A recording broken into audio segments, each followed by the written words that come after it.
Bugun metal konstruksiya haqida gaplashamiz. Metal konstruksiyaning ahamiyati nimada? Metal konstruksiyaning ahamiyati quyosh panelingiz masalan sizga zavod 30 yil ishlashiga kafolat bergan bo'lsa, shu 30 yil ishlashini ta'minlaydi. Zanglamasligi, bu zanglar esa tomga o'rnatilgan bo'lsa, tom konstruksiyasini yoki panelning o'zini ishdan chiqishini oldini oladi. Bu yerda faqat ko'rib turganlaringdek boltga o'rnatish oson.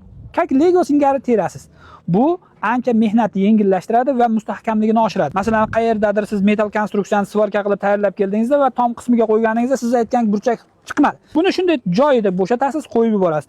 Va eng muhim joylaridan bu birikmalari, ya'ni metal konstruksiyaga panelda ushlab turuvchi o'zini maxsus biriktiruvchi qismlari. Bu alyumindan tayyorlangan bo'lib, bu mana shu panelda alyumin qismini, ya'ni o'sha karkasini zanglamasligi va uzoq yil ishlashini ta'minlaydi. Bu ko'rib turgan metalimiz ruhlangan bo'lib, o'sha yuqorida aytib o'tganimizdek zanglashni oldini oladi. Ya'ni panellarga zanglar o'tib, panelda ishdan chiqarishini yoki bo'lmasam o'rnatilgan konstruksiyani ishdan chiqarishini oldini oladi. Agarda sizda qandaydir shu metal konstruksiyalari bo'yicha savol yoki bo'lmasam necha kilovatga qancha metal konstruksiya ketadi yoki bo'lmasam summada qancha ketadi bilmoqchi bo'lsangiz, kommentariyaga yozsangiz biz sizga javob beramiz.